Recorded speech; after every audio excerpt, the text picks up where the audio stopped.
نحمدہ و نصلی علی رسول النبی الکریم الحمدللہ رب العالمین۔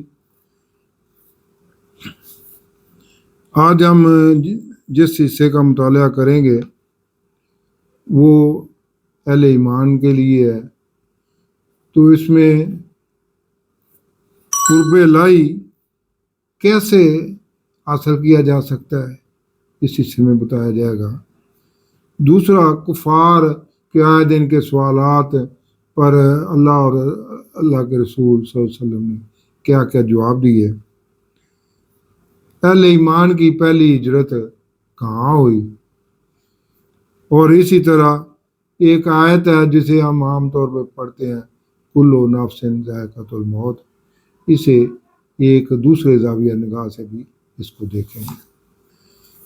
آج ہم سورہ العنکبوت کی آیت نمبر 45 سے 69 تک کا مطالعہ کریں گے، اور اسی کے ساتھ اس سورت کا مطالعہ بھی مکمل ہو جائے گا۔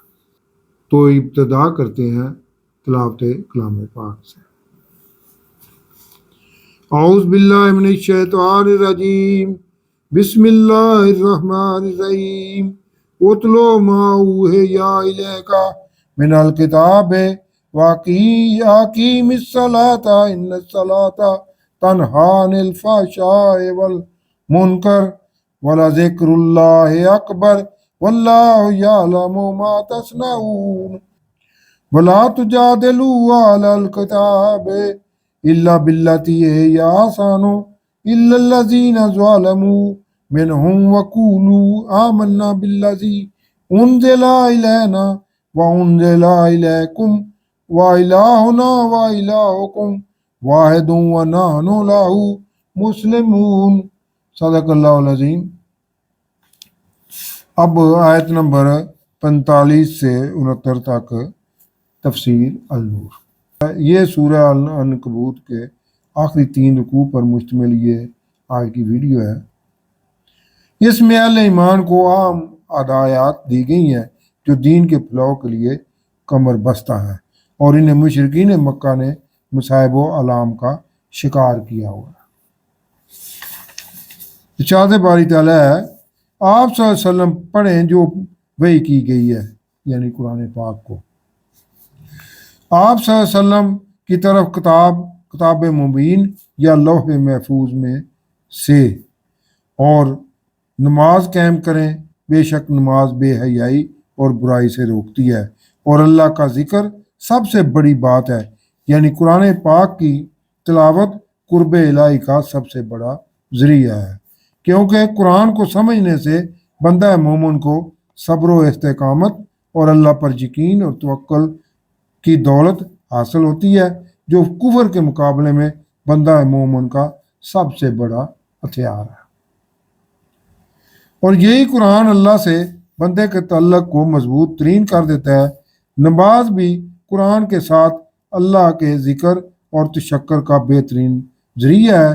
مزید برآں قرآن کی تلاوت اور نماز کی ادائیگی کے دوران جو انسان کو قرب حاصل ہوتا ہے، اسے اگر معمولات زندگی کے ہر پہلو میں بھی شامل کر لیا جائے کہ میں اللہ رب العزت کی ہر وقت کڑی نگرانی میں ہوں، اور کوئی بھی فعل کرنے سے پہلے اللہ ہی کی ذات کو مد نظر رکھا جائے، تو یہ سب سے بڑا ذکر ہے، کیونکہ اپنے تمام کاموں میں احکامات الہی کو مد نظر رکھنا ہی سب سے بڑا ذکر ہے، اور اسی سے قرب الہی حاصل ہوتا ہے، یعنی زندگی کے ہر پہلو میں اللہ رب العزت کو، اس کی طاقت کو محسوس کرنا کہ وہ ہمیں دیکھ رہا ہے، یہی قرب الہی ہے، اور اللہ خوب جانتا ہے جو تم کر رہے ہو، یعنی یہ یقین پختہ کر لو کہ اللہ تمہارے ہر عمل بلکہ تمہارے خیالات اور تمہاری نیتوں تک کی خبر رکھنے والا ہے۔ اور اہل کتاب سے تم نہ جھگڑا کرو مگر بہترین طریقے سے، اہل کتاب کو دعوت دیتے ہوئے آسان طریقے سے ان سے گفتگو کیا کرو، اور ان کی توہین کرنے کا انداز نہ اپناؤ۔ اس کے بعد وہ اہل کتاب اپنے عمل کے لیے اللہ کے ہاں خود ذمہ دار ہیں، سوائے ان کے جو ظلم کریں، یعنی ظالم لوگوں سے بحث مباحثہ کرنے کی بھی ضرورت نہیں۔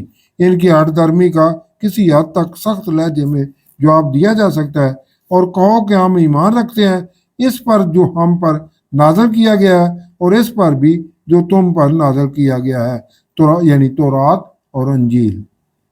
اور ہمارا معبود اور تمہارا معبود ایک ہی ہے، اور ہم تو اسے تسلیم کر چکے ہیں، اور اسی طرح ہم نے تمہاری طرف نازل کی ہے یہ کتاب۔ پس جنہیں ہم نے پہلے کتاب دی تھی وہ بھی اس قرآن پر ایمان لاتے ہیں، اور ان کفار مکہ میں سے بھی اس پر ایمان لاتے ہیں، اور وہ ہماری آیات کا انکار نہیں کرتے مگر صرف ہٹ درم کفار۔ اس آیت میں حضور اکرم صلی اللہ علیہ وسلم کو یہود و نصارہ اور مشرکین مکہ میں سے ایمان لانے والوں کی بشارت دی گئی ہے۔ اور آپ صلی اللہ علیہ وسلم تو اس قرآن سے پہلے کوئی کتاب نہیں پڑھتے تھے، اور نہ ہی آپ اسے دائیں ہاتھ سے لکھتے تھے۔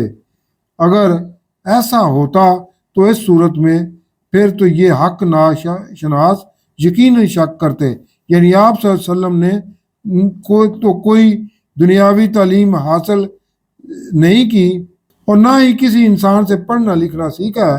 اگر ایسا ہوتا تو یہ کفار آپ صلی اللہ علیہ وسلم پر شک کرنے میں حق بجانب ہوتے۔ یہ طرز تخاطب حضور صلی اللہ علیہ وسلم کو سچا ثابت کرنے کے لیے اپنایا گیا ہے کہ یعنی جو کچھ آپ بتا رہے ہیں وہ میرا وحی کیا ہوا ہی بتا رہے ہیں، اس میں کوئی مبالغہ رائی نہیں کی، اور نہ آپ اس طرح کسی سے آپ نے وہ علم سیکھا ہے، صرف میرا عطا کیا ہوا علم ہی آپ کے پاس موجود ہے۔ بلکہ یہ تو واضح آیات ہیں ان کے سینوں میں جنہیں پہلے علم دیا گیا ہے، یعنی اہل کتاب قرآنی آیات کو خوب پہچانتے ہیں، اور وہ کفار کہتے ہیں کہ ان پر رب کی طرف سے نشانیاں کیوں نہیں نازل کی گئیں۔ آپ صلی اللہ علیہ وسلم فرما دیں کہ نشانیاں نازل کرنے کے اختیارات تو اللہ ہی کے پاس ہیں، اور میں تو صرف صاف ڈر سنانے والا ہوں۔ کیا ان کفار کے لیے اللہ رب العزت کہہ رہے ہیں یہ نشانی کافی نہیں کہ ہم نے آپ صلی اللہ علیہ وسلم پر یہ کتاب نازل کی ہے جو ان کو پڑھ کر سنائی جاتی ہے؟ بے شک اس میں رحمت ہے اور نصیحت بھی ان کے لیے جو ایمان لاتے ہیں۔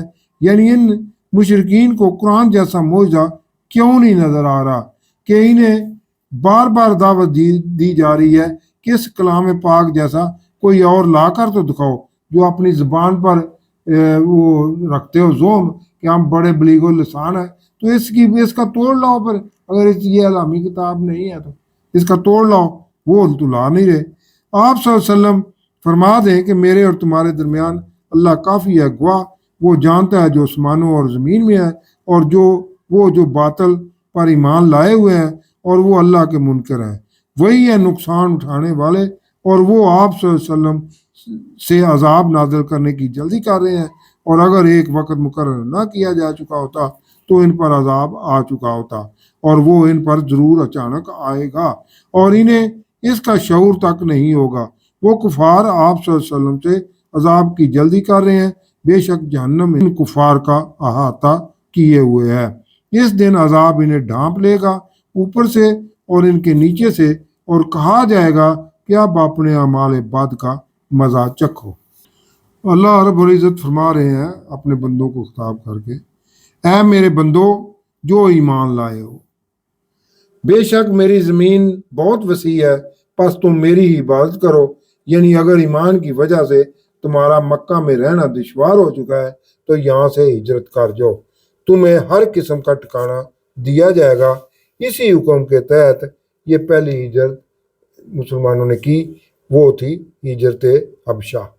ہر نفس نے موت کا ذائقہ چکھنا ہے، یہ کلو نفس ذائقۃ الموت۔ ایک تو وہ ہے جو عام موت ہے، یہ ہر ایک نے مرنا ہے، جو عام زبان میں یہ اس کا ترجمہ کیا جاتا ہے۔ لیکن ایک رائے یہ بھی ہے میری کہ یعنی ہر جان کو موت آنی ہے، یا یہ کہ آخر انسان کی ہر خواہش نے دم توڑ دینا ہے۔ نفس خواہشات کا مجموعہ ہوتا ہے، خواہشات دنیاوی خواہشات نے آخر کار ختم ہو جانا ہے، اور پھر تم نے ہماری طرف ہی لوٹ کر آنا ہے۔ یعنی تمہاری ان خواہشات نفسانی کا تم سے حساب لیا جائے گا۔ اس لیے تمہیں شیطانی خواہشات اور وسوسوں سے بچنا چاہیے۔ اچھی خواہش ہو یا بری خواہش ہو، آخرکار ختم ہونی ہے اس دنیا میں۔ تو یہی کل نفس ذائقۃ الموت کا دوسرا مطلب بھی ہے۔ اور یہ بھی کہ پھر آگے وہ اس کا مطلب یہی ہے کہ پھر میرے پاس بھی آنا ہے، پوچھا جائے گا میرے ساتھ منسلک رہے ہو یا مجھ سے گمراہ رہے۔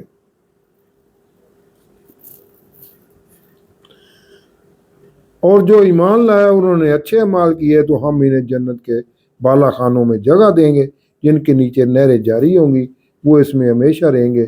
کیا ہی اچھا اجر ہوگا نیک اعمال کرنے والوں کا جنہوں نے صبر کیا، یعنی دین کی راہ میں درپیش مصائب و مشکلات کا ڈٹ کر مقابلہ کیا، اور وہ اپنے رب پر بھروسہ کرتے ہیں کہ تمام اعمال صالح کا نتیجہ اللہ رب العزت پر چھوڑ دیتے ہیں۔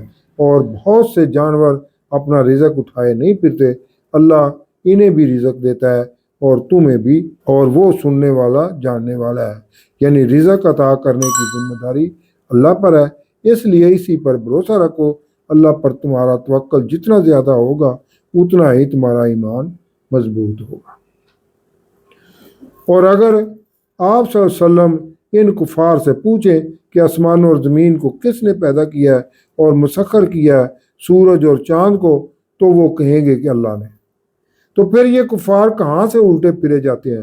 اللہ ہی رزق کشادہ کرتا ہے جس کے لیے چاہتا ہے اپنے بندوں میں سے، اور تنگ کرتا ہے جس کے لیے چاہتا ہے۔ بے شک اللہ ہر شے کا جاننے والا ہے۔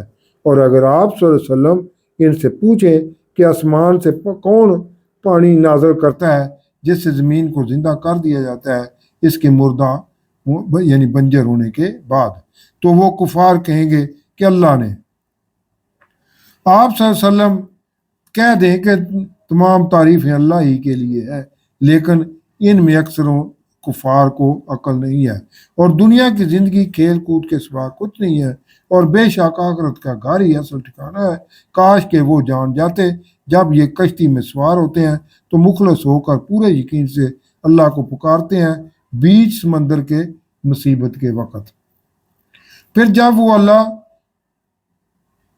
جب اللہ انہیں بچا لاتا ہے خشکی کی طرف تو فوراً شرک کرنے لگ جاتے ہیں تاکہ ناشکری کریں ان نعمتوں کی جو ہم نے انہیں دی ہوئی ہیں، کہ ان سے فائدہ اٹھائیں، تو جلد ہی وہ کفران نعمت کا نتیجہ جان جائیں گے۔